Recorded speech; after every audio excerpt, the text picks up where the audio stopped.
João capítulo 19.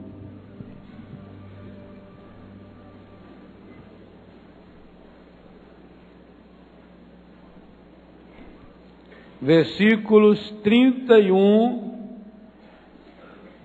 ao 37. João, capítulo 19, versos 31 ao 37. Os judeus temeram que os corpos ficassem na cruz durante o sábado, porque já era preparação, e esse sábado era particularmente solene. Rogaram a Pilatos que se lhe quebrassem as pernas e fossem retirados. Vieram os soldados, quebraram as pernas do primeiro e do outro, que estavam crucificados ao lado de Jesus. Chegando, porém, a Jesus, como o vissem já morto, não lhe quebraram as pernas. Mas um dos soldados abriu-lhe o lado com uma lança, e imediatamente saiu sangue e água. O que foi testemunha desse fato atesta, e o seu testemunho é digno de fé, e ele sabe que diz a verdade, a fim de que vós creais. Assim se cumpriu a Escritura: nenhum dos seus ossos será quebrado. E diz em outra parte da Escritura: olharão para aquele que transpassaram. Palavra da salvação.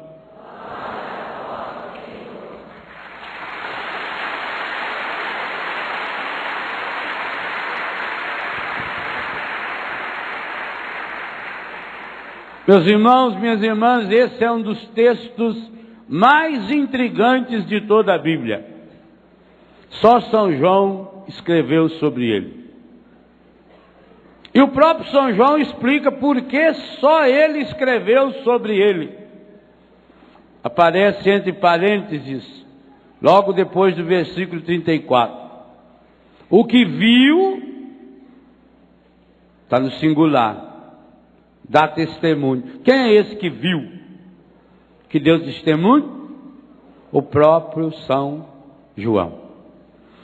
Acontece que quando viu, São João não entendeu.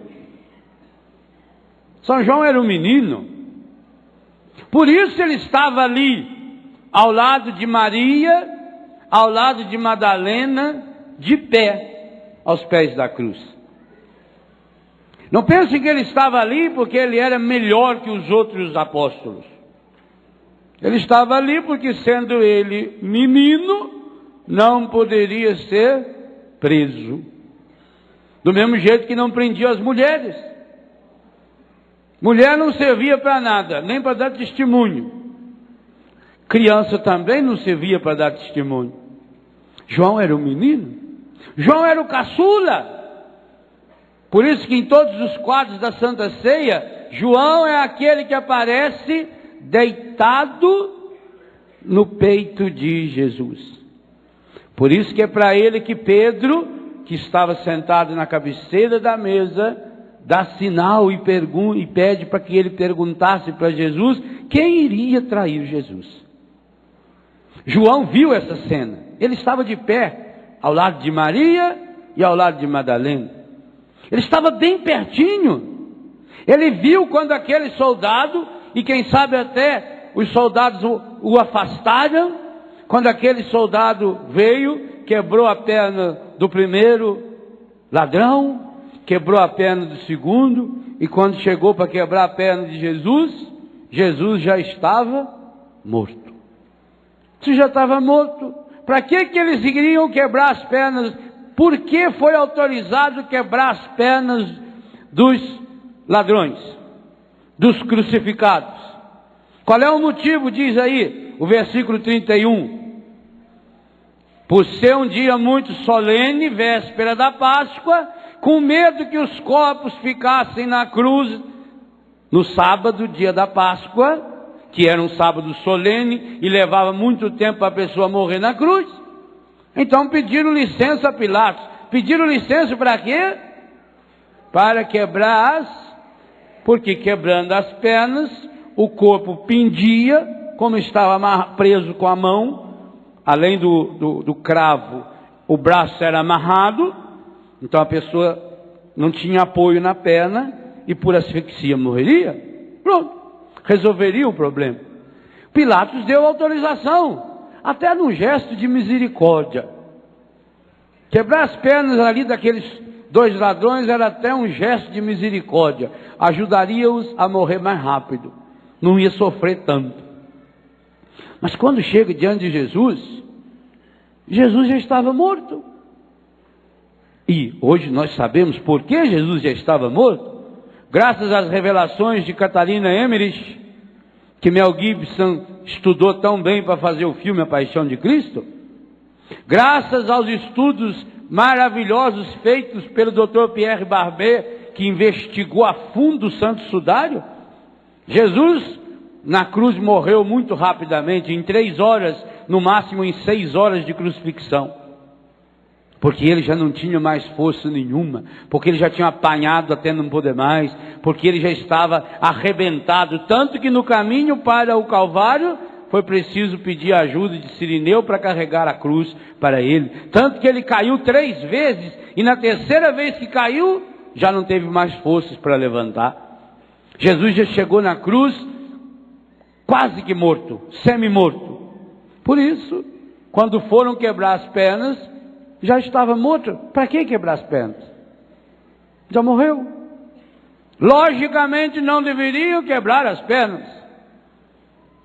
E esse soldado, que hoje nós sabemos quem é, Longino, que depois se converteu e tornou-se um monge, esse homem, o São Longuinho, conhecido aqui no Brasil com esse nome, num gesto de pura maldade, embaixo de Jesus, como que um tiro de misericórdia, para confirmar que estava morto, fura ali entre a 5ª e a 6ª vértebra da costela, pelo lado direito, abrindo um rasgo no coração de Jesus. E daquele coração rasgado, imediatamente fluiu sangue e água. São João entendeu isso na hora? Não. São João levou 60 anos para escrever o Evangelho. Qualquer historiador, qualquer estudioso de Bíblia sabe que o Evangelho de São João foi escrito por volta do ano 90 a 95. Que o Evangelho de São João é fruto de uma reflexão profunda, comunitária. Fala-se até mesmo numa comunidade joanina. São João foi morar em Éfeso com Nossa Senhora. Depois que Nossa Senhora foi assunta ao céu, João teria vivido com um grupo de pessoas, um grupo de discípulos, de amigos, que formaram em torno dele uma comunidade. E essa comunidade passa a refletir, a rezar, em cima daquilo que era a verdade, que o Evangelho já conhecido, o Evangelho de Mateus já tinha 20 anos, o Evangelho de Lucas já tinha 20, 25 anos, o Evangelho de Marcos, se falar no primeiro texto de Marcos, o chamado Mateus aramaico, esse já tinha 40 anos, portanto já era bem conhecido. Todos os textos de Paulo já tinham sido escritos, todos. Paulo é o primeiro autor a escrever dos textos que nós temos no Novo Testamento. Paulo é o primeiro que escreveu. Paulo vai nos trazer a reflexão mais próxima de Jesus. Então já estava tudo escrito. Mas João, com a sua comunidade, começou a pensar. E eu imagino quantas vezes ele pensou e repensou a partir desse versículo que nós acabamos de ler. Um dos soldados abriu-lhe o lado, e do seu coração rasgado fluiu sangue e água. Hoje, meus irmãos, nenhum exegeta é estudioso de Bíblia, e nenhum teólogo bíblico duvida de que esse foi o ponto de partida para São João escrever o seu Evangelho.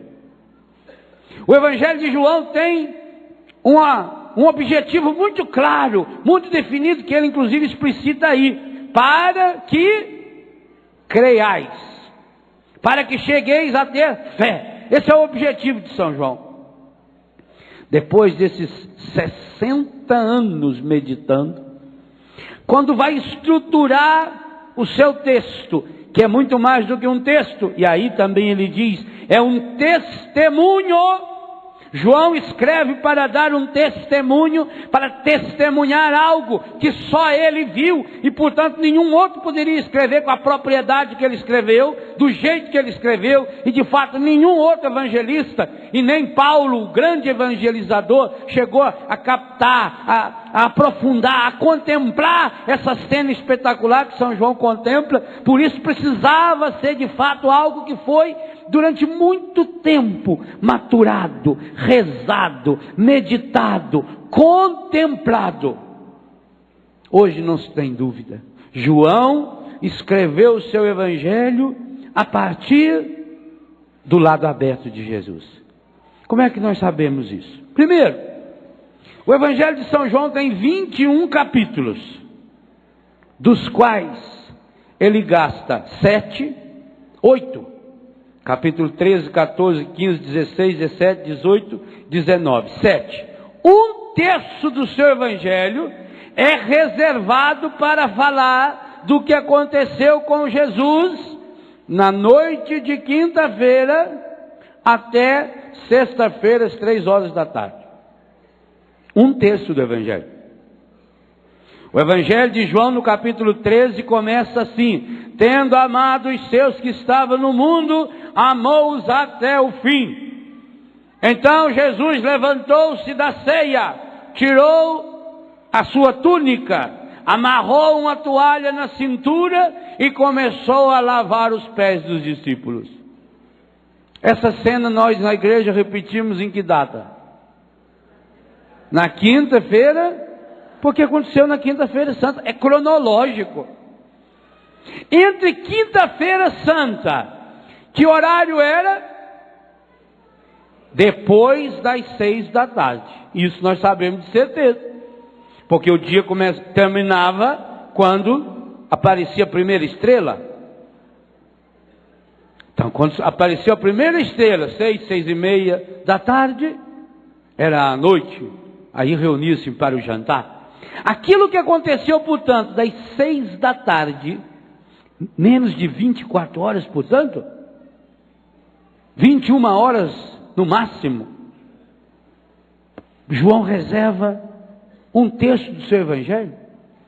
Um homem que levou 60 anos meditando esse Evangelho, com a sua comunidade, inclusive há vários pedaços do Evangelho de São João, que os estudiosos falam, é trecho que a comunidade ajudou São João a escrever, ou que a comunidade escreveu por ele, em nome dele, a partir daquilo que ele ensinava.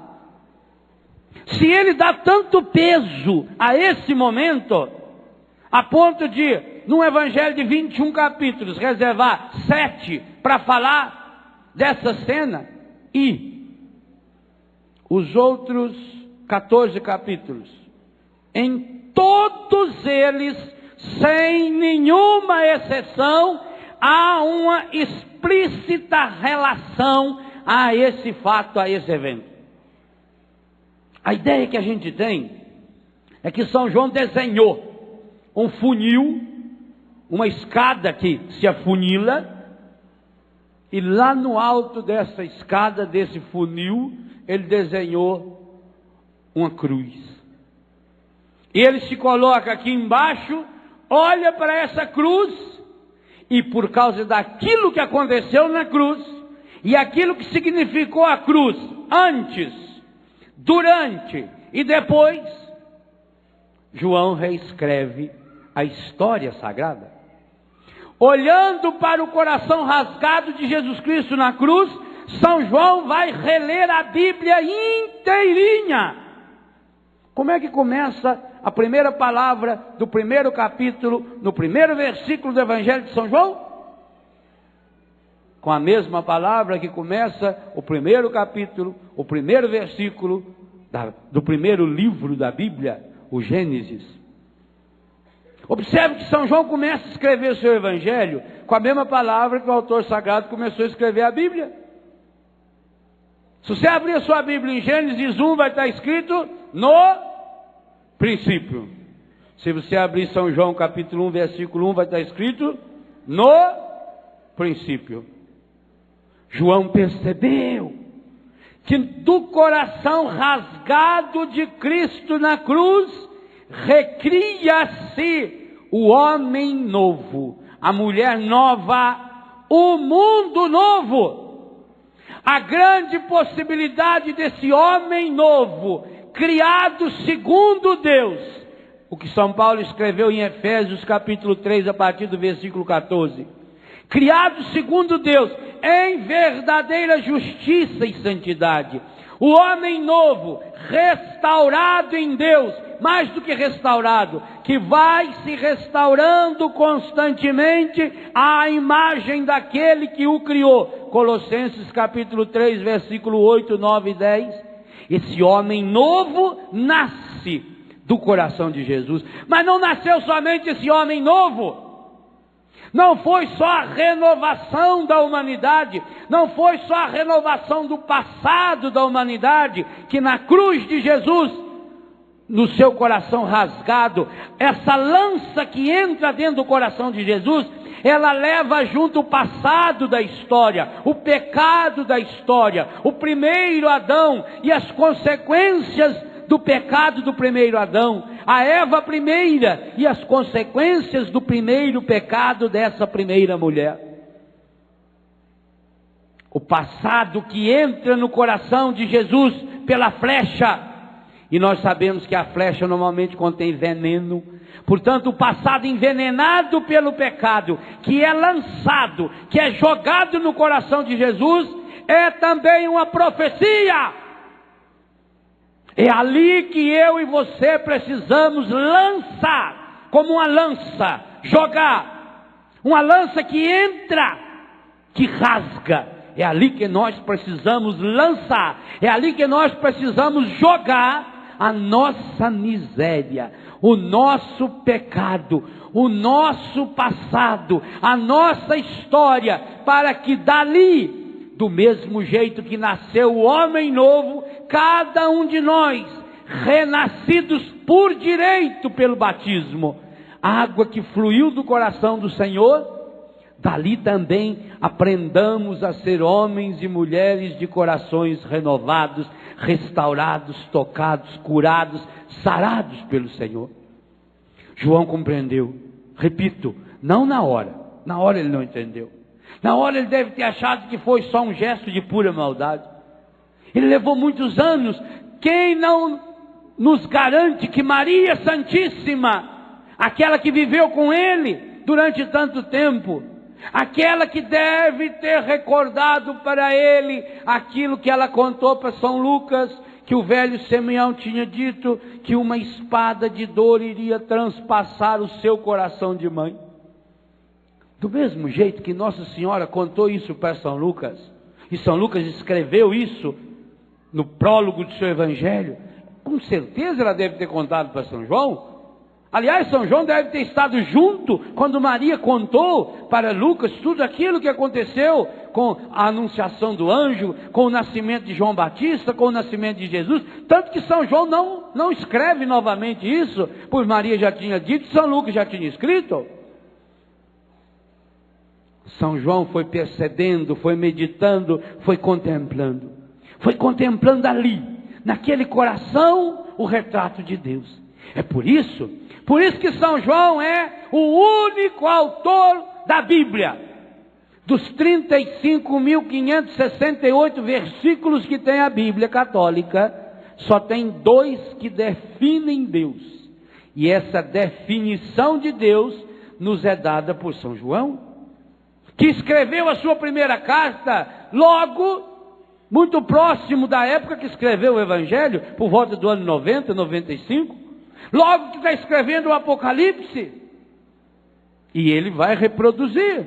Logo depois, primeira carta de João, capítulo 4, verso 7, até o verso 16, repetindo no 8 e no 16 essa definição de Deus. Deus é amor.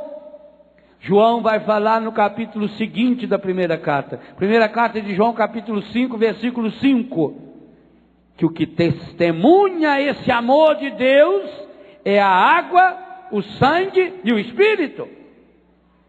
João vai evocar a água e o sangue que fluem do coração rasgado de Jesus. Logo depois, no versículo 30 do capítulo 19 de João, quando fala que deu o Espírito, derramou o Espírito, e Padre Jonas falou sobre isso aqui, na vigília de Pentecostes esse ano, que esse deu o Espírito, não é pura e simplesmente morreu, entregou, passou desse mundo, mas deu, entregou o Espírito para nós. Ali vai acontecer esse Pentecostes. Você encontra isso lá na primeira carta de São João, capítulo 5, versículo 5. Ele retoma esses três elementos, quase como analogia da Trindade, o Pai, o Filho e o Espírito Santo, que ali se dá. Já que o Espírito, que é o próprio Pai, que dá nessa água, essa água que é o Espírito, que vem pelo sangue, o sangue que é o sangue de Jesus, a carne e o sangue de Jesus, que nos salva, que nos liberta, que nos redime. São João observa esse testemunho, e mais, ele vai nos jogar esse testemunho para a vida futura, para o reino eterno. Quando abre o livro do Apocalipse, logo no primeiro capítulo do Apocalipse, no versículo 7, São João afirma categoricamente que todos o verão. Ele que é o alfa e ômega, inclusive aqueles que o transpassaram. Olha aí no Apocalipse, para ver se não tem erro de tradução, será? Comecinho do Apocalipse. O Apocalipse é fácil de achar, é depois do Gênesis.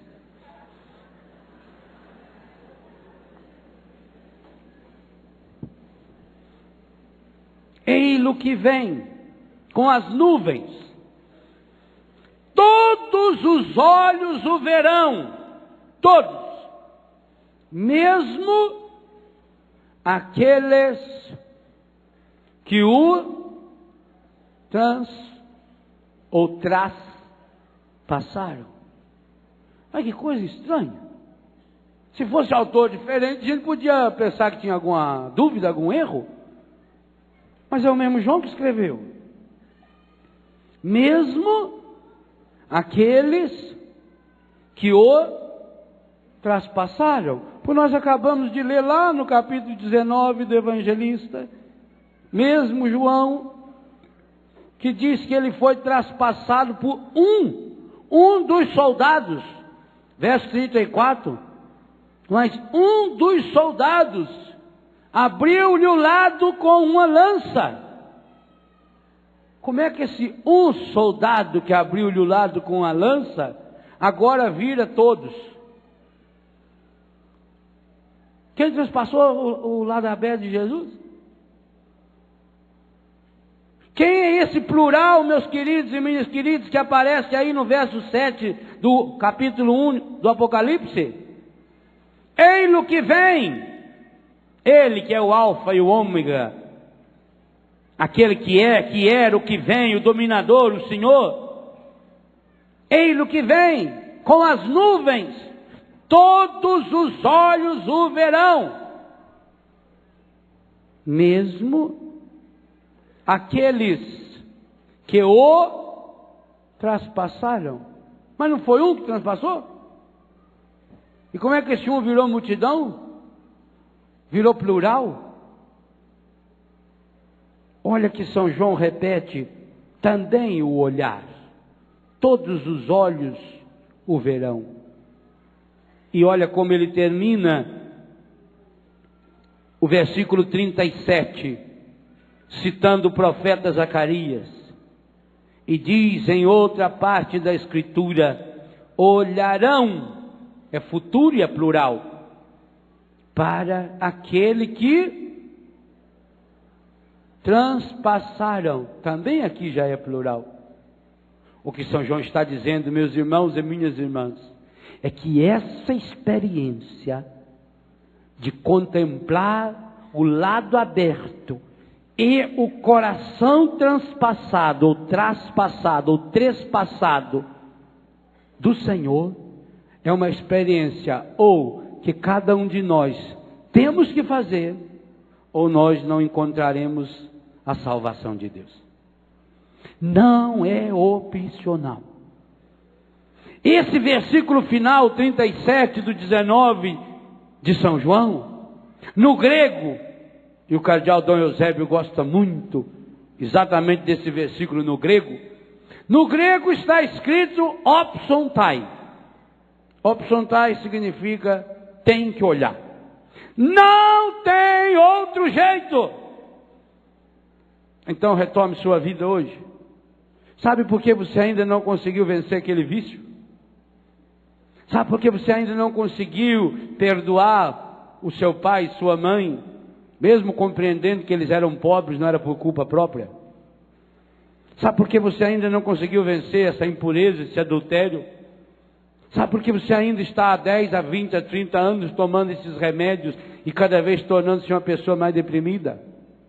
Sabe por que você ainda não conseguiu vencer essa dependência ao cigarro, à bebida, a tantas drogas? Sabe por que você não consegue ser fiel à sua esposa, ser fiel ao seu marido? Sabe por que você é uma pessoa desanimada, uma pessoa triste, uma pessoa irritada, uma pessoa nervosa? Porque você tem coração ferido, porque você tem coração machucado. E por mais que você tentar ser bom, você não vai conseguir ser bom. Eu queria hoje dizer para você uma palavra de muito consolo: desista. Não tente mais. Não tente mais melhorar o seu temperamento. Ele só tende a piorar. No começo é assim, depois piora, e vai piorar muito. Meu irmão, minha irmã, quero lhe dizer uma palavra de muito consolo: você está cada dia pior, e vai ficar cada dia pior. Sabe, esse seu vício vai aumentar. Você agora, por enquanto, só fuma maconha, logo estará fumando cocaína. Sim, hoje se fuma cocaína, meu filho. É só colocar no crack e lá no cachimbo. Já está na cocaína, logo estará no êxtase. Você é infiel, tem uma amante, logo terá 2, 3, pior ainda, logo você estará com um amante também. Sim, não demora muito, você encreusa de vez.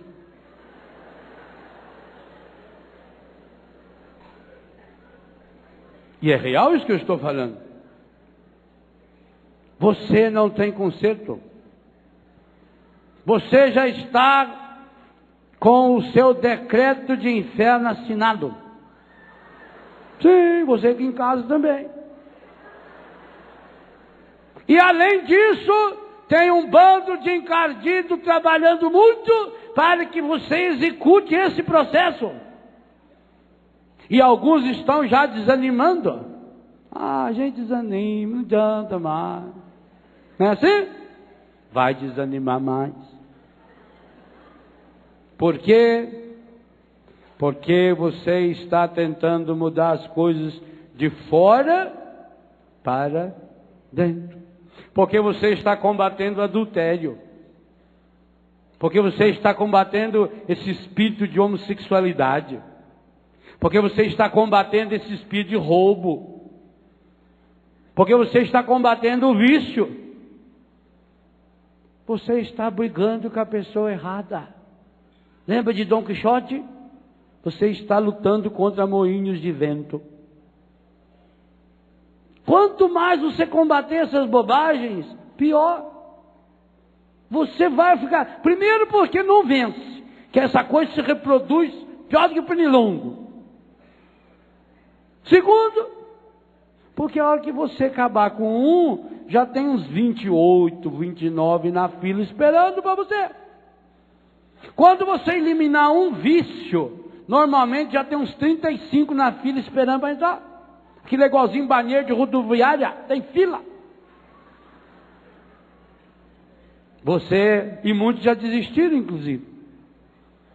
Muitos já estão alimentando um espírito de suicídio. Eu queria convidar você hoje, desista de lutar. Não luta mais, não. Você está lutando contra o inimigo errado. E pior ainda, lutando contra esses inimigos, você está dando força para o verdadeiro inimigo.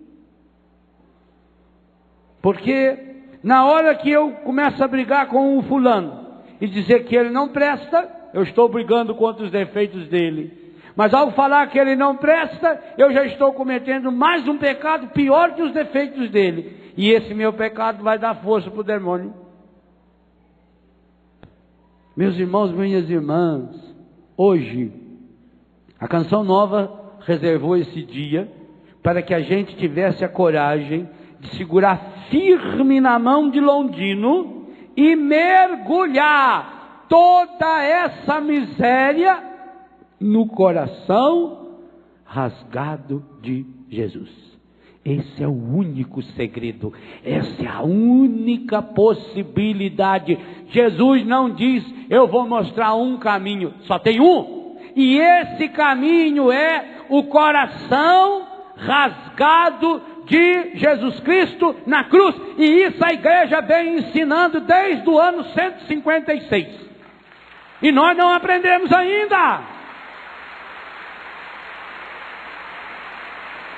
Todos os papas, todos, desde Leão XIII, que em 1899 consagrou o mundo ao Sagrado Coração de Jesus, todos os papas vêm falando repetidas vezes, como João Paulo fez sexta-feira da semana retrasada.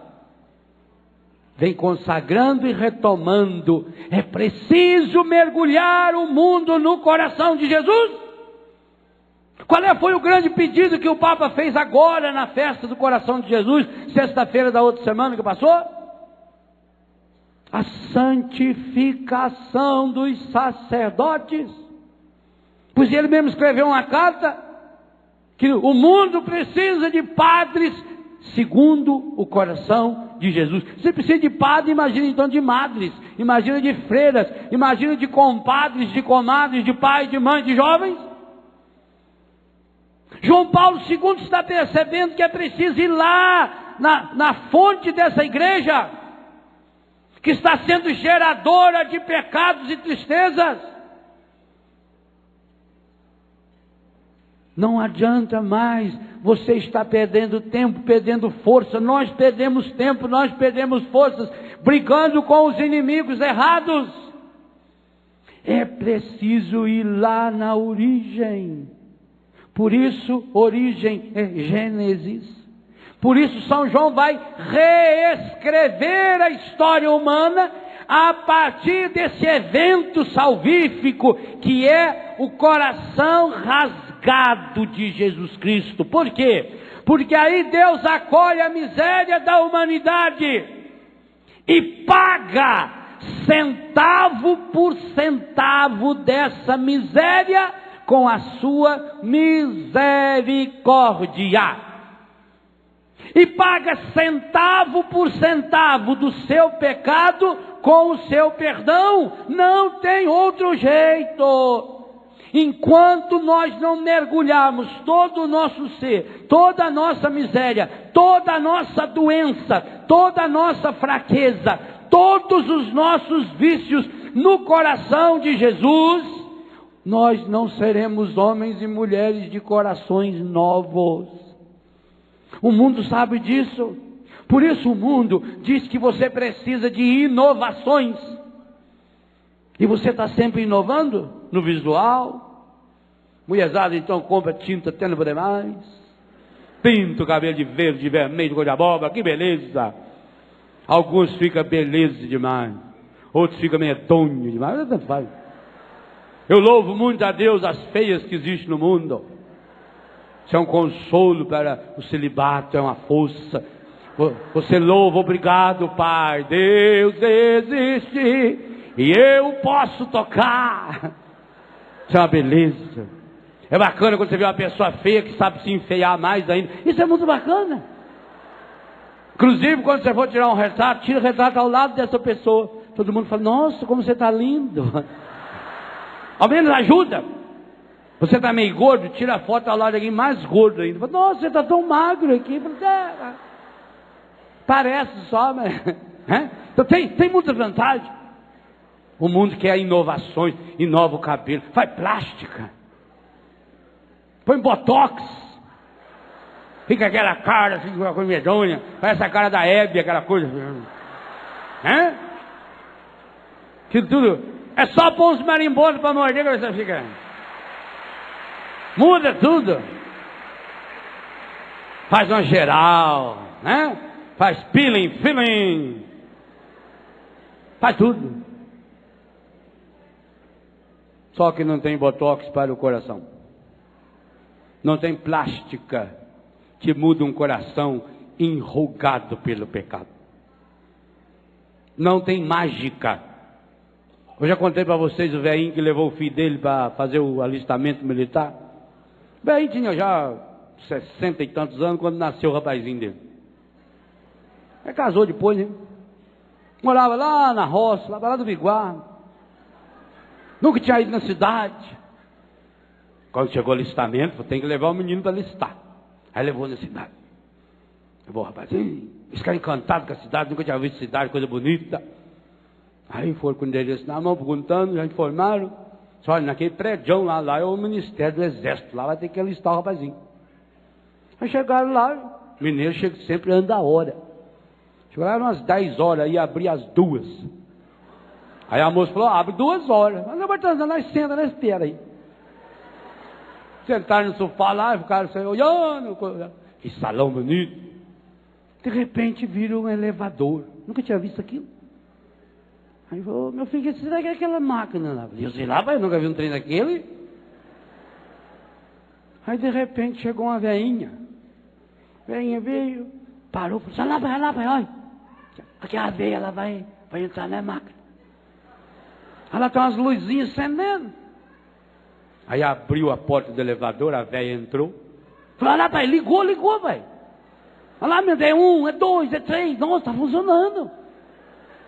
O que será que faz essa máquina? Oi, meu filho, vai ver que isso aí é máquina de lavar gente. Falou, é verdade, pai. Pode ser mesmo. Tecnologia japonesa. Japonês é bom para inventar essas coisas. E eu, quando estava vindo no ônibus, eu vi, num posto de gasolina, um carro que entrou dentro do negócio, e já saía limpinho do outro lado. Aí eu vi também, depois, sopra o carro, você vai ficar limpinho. Vai ver que é máquina de lavar roupa moderna. Falei, é mesmo, né? Coitado de sua mãe lavando roupa lá no tanque, né? Foi parou lá no 20, pai. Vai ver que leva 20 minutos para ficar pronto. É mesmo, deve ser mesmo, deve ser. Olha você ver, vai. Olha lá, pai, olha. Tá ligando para votar. Lá, 19, 18, 17. Será que não vai explodir, não, velho?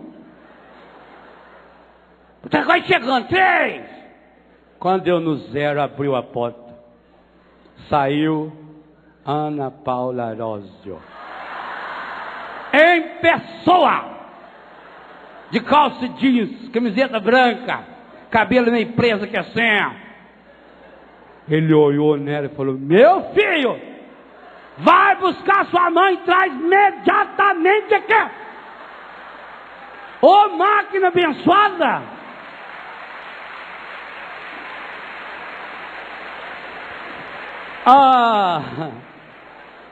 Não tem essa máquina.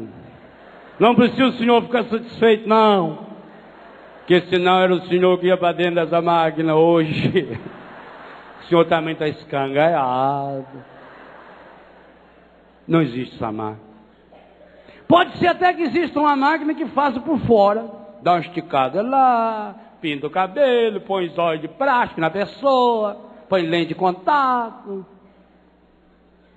faça uma maquiagem, encobre aquelas buraqueiras natural. Nós queríamos muito que existisse uma máquina dessa, que a gente entrasse lá, com o coração ferido, machucado, escangalhado, envelhecido, rígido de pecado, e saísse de lá e disse: ah, aleluia, ai, foi tão bom, eu fui no domingo de louvor na canção nova, saí de lá curado, sou outra pessoa, aleluia, Jesus amado. Não tem. O símbolo do amor cristão não é coração, é cruz. Na torre das nossas igrejas não tem desenhado um coração, tem exposto uma cruz. Porque enquanto você não cruzar o seu coração no coração de Jesus, não brota o homem do coração novo. Não acreditem nessas religiões mágicas. E se dentro da sua igreja católica começarem a dizer: vem aqui que eu vou rezar para você, tem um padre ou um bispo, seja quem for, que põe a mão na sua cabeça, e você sai de lá uma pessoa completamente mudada, não vá, não, corra de lá, que não é de Deus. Quem resolve as coisas, Senhor, é um encardido. Ele ofereceu para Jesus, falou: transforma essa pedra em pão, pula daqui que os anjos vêm carregar você. E Jesus não aceitou. Se Jesus não aceitou, não aceite, você que é seguidor de Jesus. Jesus não diz: vem até mim e eu vou na mesma hora fazer uma transformação em você, que você vai ficar a pessoa mais... Não. Ele diz: tome cada dia sua cruz e siga-me. Eu. Não pegue sua cruz cada dia e siga o outro. Siga-me. Vem atrás de mim. E sabe para onde eu vou te levar? Olha lá. Só que eu vou te levar para lá não para pregar você lá na cruz. Eu já aceitei ser pregado na cruz por você. Por você. Você.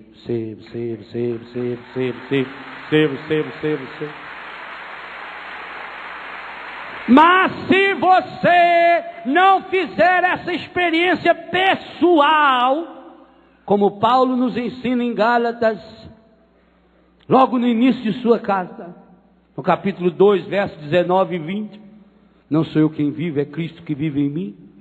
Eu estou pregado na cruz com Cristo. Minha vida presente na carne eu a vivo na fé do Filho de Deus que me amou e se entregou por quem? Por mim. E aí eu entendo esse versículo 7 do capítulo 1 do Apocalipse. Aí eu entendo que eu também estava com Londino traspassando e rasgando o coração de Jesus. E ai de mim se não tiver hoje a coragem de me aproximar. Como lembra o autor da carta aos Hebreus, aproximemo-nos desse trono da graça. O trono da graça é a cruz de Jesus. É preciso se colocar aos pés dessa cruz. Em primeiro lugar, para receber ali essa fonte de vida que o sangue de Jesus Cristo vem nos trazer.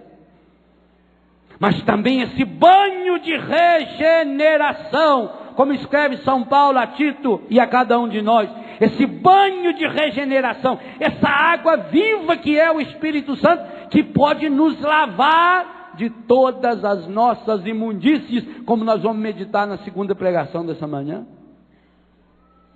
Hoje, meus irmãos, nós somos chamados a olhar, mas não olhar só com esses olhos. É preciso contemplar. Isso que está no versículo 37, que reproduz Zacarias 12. Olharão para aquele que foi transpassado. Olharão não é opcional, é opciontai. Tem que olhar. É preciso olhar, mas não esse olhar. Tem que ser esse olhar que a CNBB está nos convidando para fazermos como os gregos que chegaram e pediram: queremos ver Jesus. É esse ver Jesus. É um vez da fé.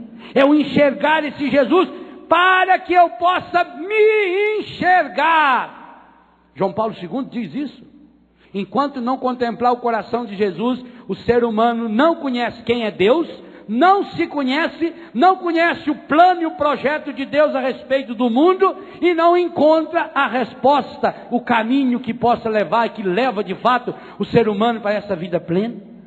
Mais do que isso, o Papa João Paulo II escreveu para nós que da miséria, da feiura do pecado, é preciso descobrir a restauração que somente, única e exclusivamente, o coração rasgado de Jesus Cristo na cruz, fala PC, o coração rasgado do coração transbordando desse sangue da nova e eterna aliança, esse sangue que se reproduz para nós a cada Eucaristia.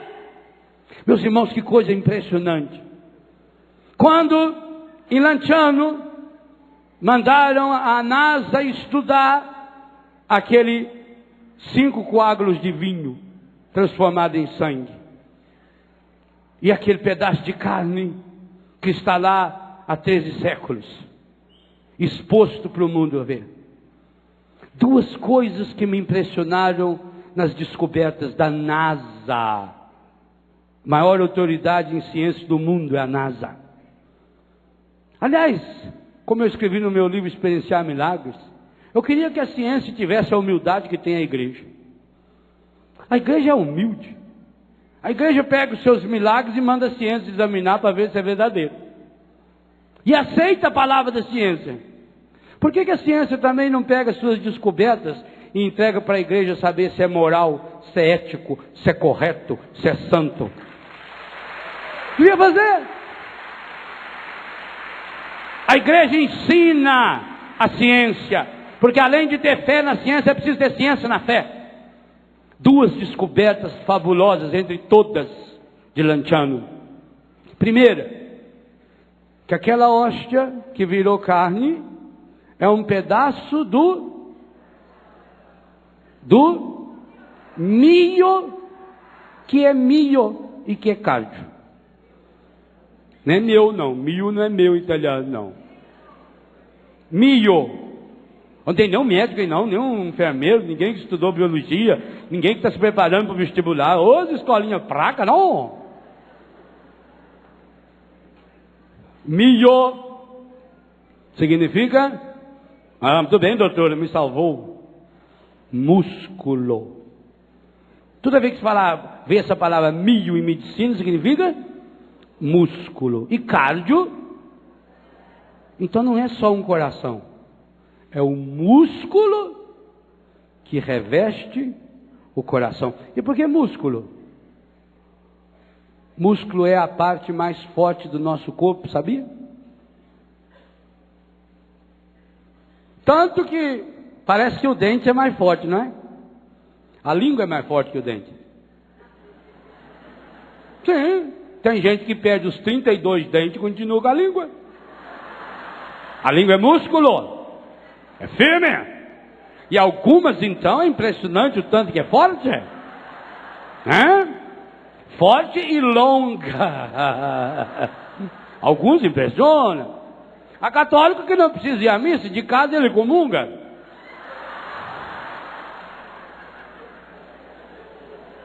E não é nem a gente que mora muito perto da igreja, não. Ele vai. E alguns parece língua de sogra, já é partida no meio. Coisa impressionante. Músculo é a parte mais forte, mas é músculo que reveste o coração. Segunda coisa que me impressionou: qual é o tipo sanguíneo descoberto em Lanciano? Sangue. O que tem a ver esse sangue?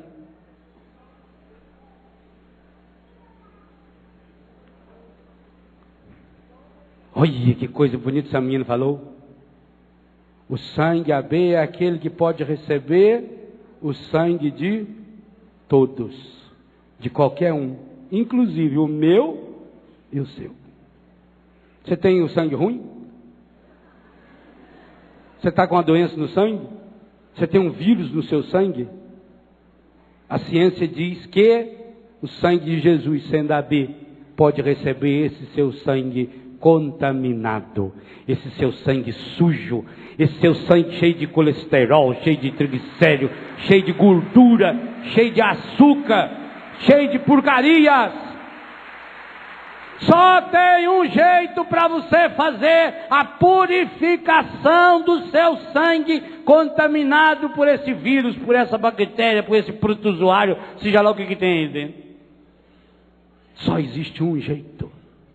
E por isso, São João entendeu que naquela hora em que Londrino transpassou o coração de Jesus, ele abriu uma porta para que pudesse entrar no coração de Jesus o meu e o seu sangue contaminado, estragado, sujo, ferido, machucado. E que coisa fantástica! Quando Nosso Senhor apareceu para Santa Margarida Maria de Alacoque, fazendo-lhe as revelações maravilhosas do coração de Jesus, ele apareceu nessa imagem tradicional, uma delas representada e sempre presente aqui no palco desse rincão, aqui o Cristo Rei. Mas observe que todas as imagens do coração de Jesus vai conter esse absurdo dos absurdos. O coração para fora. Observe toda a imagem do coração de Jesus. E que bom seria se as famílias voltassem a entronizar o coração de Jesus nas suas casas. Entronizar é colocá-lo num trono. Olhe para esse coração. Olhe o coração que tanto amou o mundo. E perceba que em todas as imagens do coração de Jesus vai aparecer, primeiro, esse coração para fora, para que você possa contemplar. Para dizer que você também pode chegar perto dele. Para dizer que Deus tem coração. E que tem um coração contínuo e constantemente voltado para você. Que do mesmo jeito que Jesus, coração do Pai, saiu do coração da Trindade e veio para fora, e veio para o mundo. Aquilo que São Paulo escreve aos Filipenses no capítulo 2, de 6 a 11. O processo de kenosis, de abaixamento, de aniquilamento de Jesus. O coração de Jesus também saiu para fora do corpo de Jesus. Está aqui. Segunda coisa. Toda a imagem do coração de Jesus. No coração de Jesus tem essas chamas.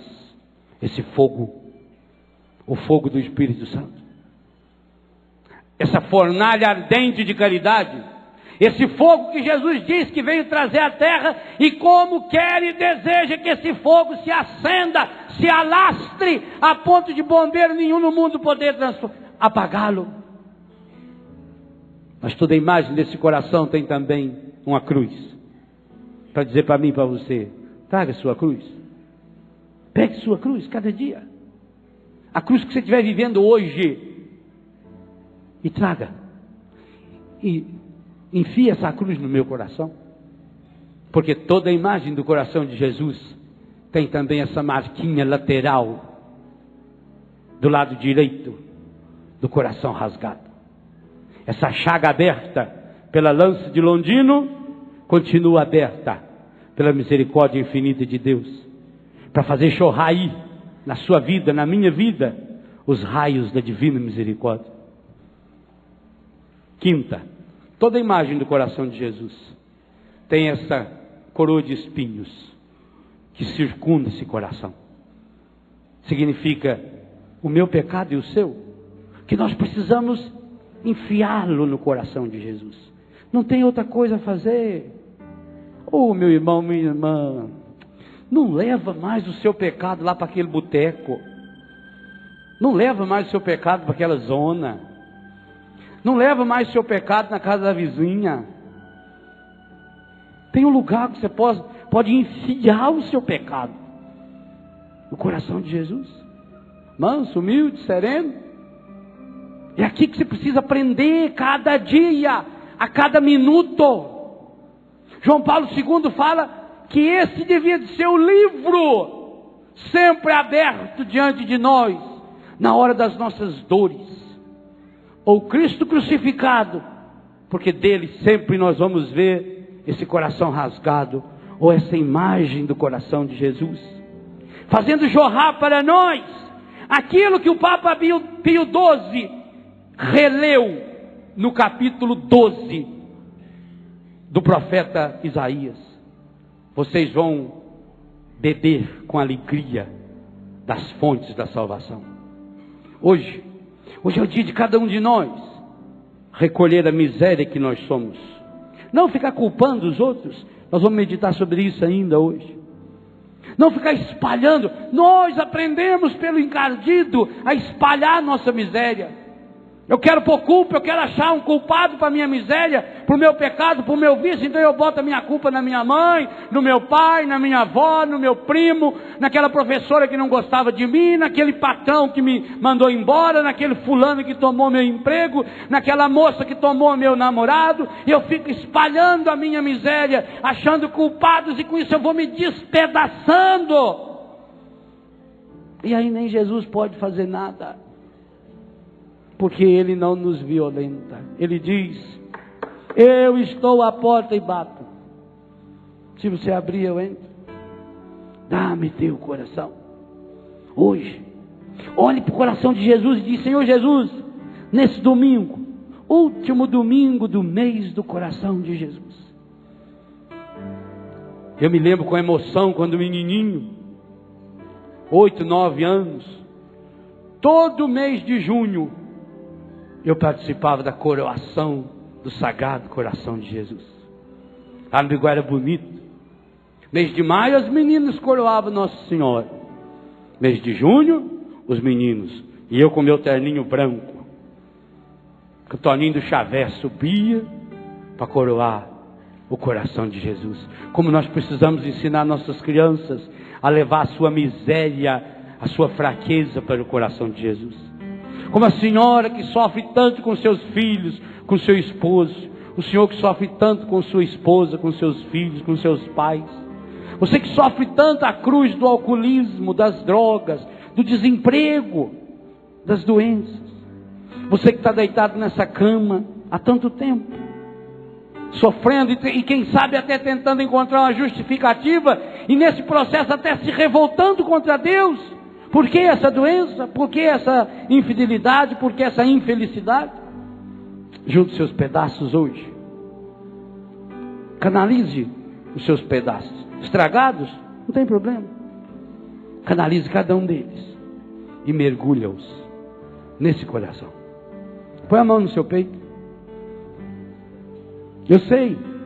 E você pode também rezar, como o Padre Joãozinho ensinou, que muitas e muitas vezes no seu peito. Talvez hoje até você pudesse cantar diferente essa oração que o Padre Joãozinho canta. E ao invés de dizer às vezes, talvez seja mais honesto você dizer muitas vezes, todas as vezes, quase que o tempo todo, no meu peito, bate um coração de pedra, magoado. Magoado é coisa que foi pisada, frio, morto, sem vida. Aqui dentro ele me aperta. E o meu coração pisado, magoado, ferido, não quer saber de amar. Não quer saber e não sabe amar. Não sabe partilhar, não sabe perdoar. É egoísta, quer tudo. Não partilha nada. E por isso também não partilha nem as suas misérias. Eu sei que muitas e muitas vezes bate no seu peito esse coração. Mas hoje você é convidado a mergulhar esse coração no coração de Jesus e pedir: manda, Senhor Jesus, manda o teu Espírito para renovar meu coração. Manda o seu Espírito para restaurar meu coração. Manda o seu Espírito para fazer de novo um coração novo, feito o seu coração. Sim, Senhor, eu preciso muito. Lava, purifica-me, Senhor, restaura-me hoje. Eu sei, Senhor, que não é um processo mágico, e eu nem quero mais esse processo mágico, porque sei que ele não lhe pertence. Mas eu quero olhar para esse coração. Eu quero poder dizer para o mundo que eu o conheço. Eu quero dizer para o mundo que eu o testemunho. Eu quero dizer para o mundo, mais do que com minha voz, com minha vida, que eu conheço e experimento esse coração. E que esse coração está renovando a minha história. Conheço um coração tão manso, humilde e sereno, que louva o Pai por revelar seu nome aos pequenos, que tem o dom de amar, que sabe perdoar e deu a vida para. Fica de pé, levante seus braços e peça: Jesus, manda o teu Espírito para transformar meu coração. Cante com o seu coração. Jesus, manda o teu Espírito para transformar meu coração. Põe a mão no peito e confessa. Às vezes no meu peito bate o coração, muitas vezes de pedra, magoado, frio, sem vida. Aqui dentro ele me aperta. É por isso que não dá certo. Não quer saber de amar. Não consegue, não pode. Não sabe perdoar. É egoísta. E não sabe partilhar. Para o seu coração tem um remédio. Jesus, manda teu Espírito para transformar meu coração. Manda, Senhor. Jesus, manda teu Espírito para transformar meu coração.